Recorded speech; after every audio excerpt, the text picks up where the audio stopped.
Just to look at them, growth and good jobs in every place, well, that's verbal baby food. First of all, I agree. It's a cracking report from Gareth and his team, It's so as usual. helpful. And I'm delighted to see that your visitor numbers, both domestic and overseas, are rising in the wake of some terrible decision-making over COVID, which affected everybody in the country. So that's good news.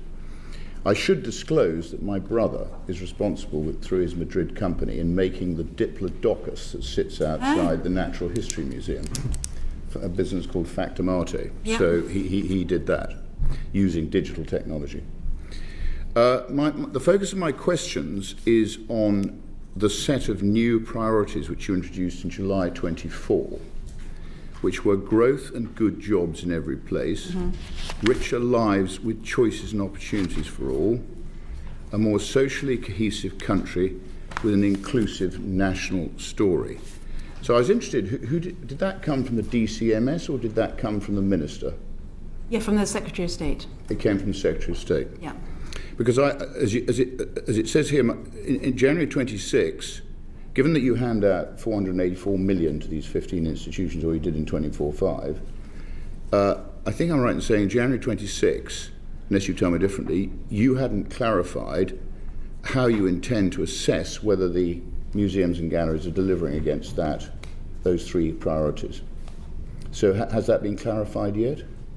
So the framework agreements, as it says in Figure 10, those relate to the core objectives that we've already talked about, and that is the basis on which we've been giving them the money. These objectives, the priority outcomes, we've been putting into the chairman's letters. So each year, alongside all the things we've already talked about, we also write to each chairman or chairwoman to set out a whole series of common factors, including these sorts of things, but also some particular things for each institution.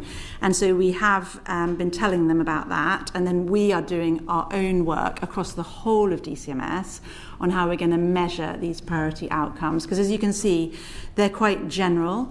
And so, for example, on jobs, of course, it was great to see the recent press on V&A East and what that has done for the Stratford area, and it may well be in some places that these institutions do drive direct growth, but we want to make sure that we ask them some specific things so that we can measure it. So are they clear on what they need to do? Because presumably you will skew your grant funding to those who actually deliver on your objectives. You are, after all, the master, and they are ultimately receiving gifts. So is it clear to them?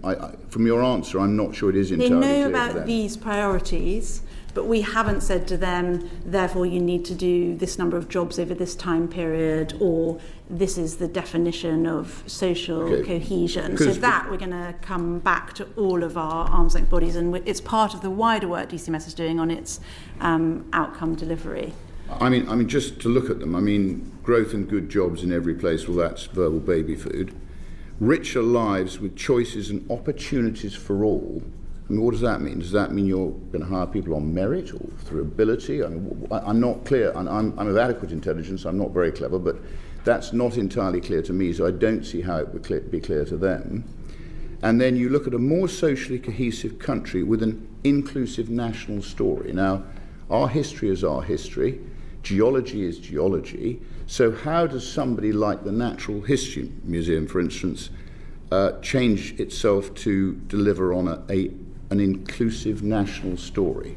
And aren't people coming to Britain because they want to see our history, they want to see our culture, and particularly those foreign visitors who are coming here, do they want to see that interfered with? And could that not possibly damage the visitor numbers if you start messing around with that too much?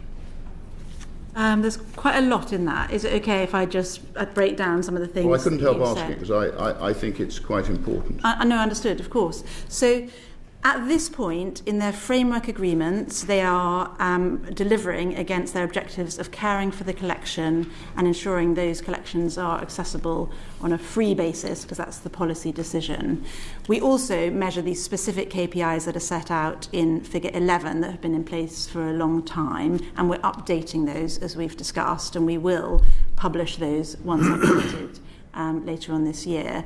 In terms of the priority outcomes that are set out on page 36, those are higher levels. So for all of DCMS, we're really trying to use our agenda to drive growth. So, for example, the creative industries, we've been doing a huge amount in that space, and we are working out exactly what our metrics are. I think the Secretary of State, if she was here, would be happy to talk about what she means by a socially cohesive country and an inclusive national story. And I think in terms of opportunity, she feels that opportunity is not necessarily spread equally across the country. So those are high-level objectives. What we want to do is work out specifically how we can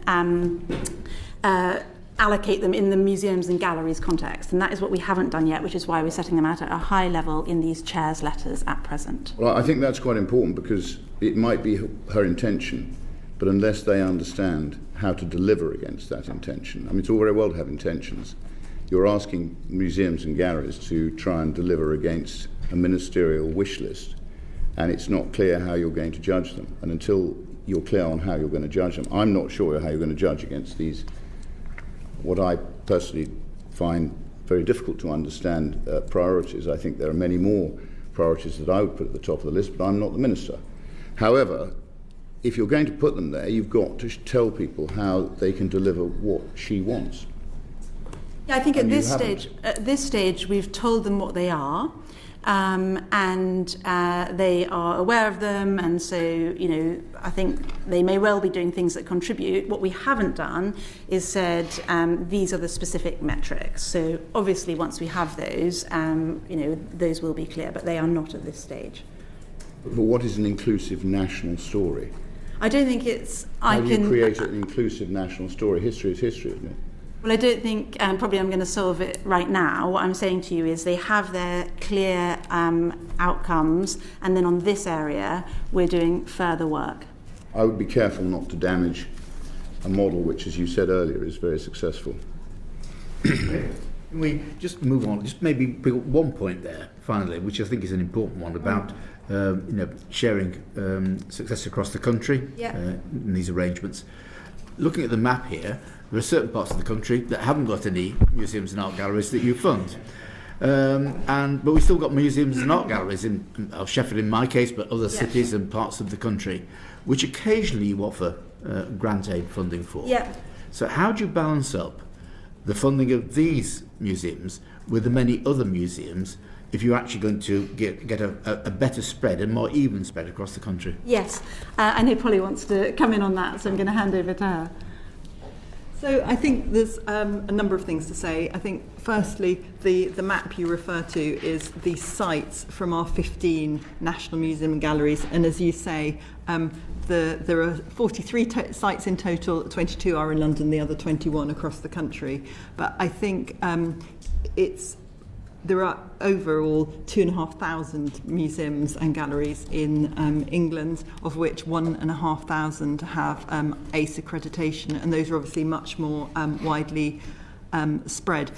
The balance for us, which is to get to your question, the 15 we are obligated, DCMS has mostly statutory obligations to support in full, and so that is where a large amount of our focus is. However, it is obviously really important for DCMS as well that the museums and galleries are servicing the whole country. So we have got some buckets of funding to help with that. So I'd point to the MEND, which is the Museums Estate and Development Fund, which we've been running since 2021, and that is capital for museums and galleries which are not the 15.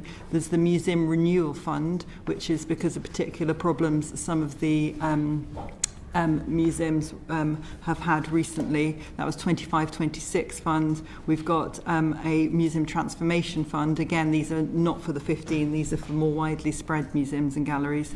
And then finally we've got the DCMF Wolseley Museums. We also give money to the Arts Council. The Arts Council spend about £44 million per annum on supporting a national portfolio of about 1,000 organisations, of which about 80 are museums and galleries. So there's more, and that's 200 sites across the country. And then finally, there's also tax relief, and this is all in addition to the money which comes through MHCLG to local authorities, who are the main port of call for the civic museums. So I think that's a very long way of saying we really care about museums and galleries across the country. We have the 15 we particularly focus on. They do things across the country, but there's even more museums and galleries doing things more widely across the country, and we support them as best we can within our limited budget. And also, just if you don't mind me adding, in Baroness Hodges' review, one of the things she talked about was a new strategic framework for museums, and we've accepted that recommendation because in 2017 there was some work done at a more strategic level, and we think it's about the right time to look at that. So we do want to look at the whole piece, and I think, Hannah, the work is starting on that at the moment.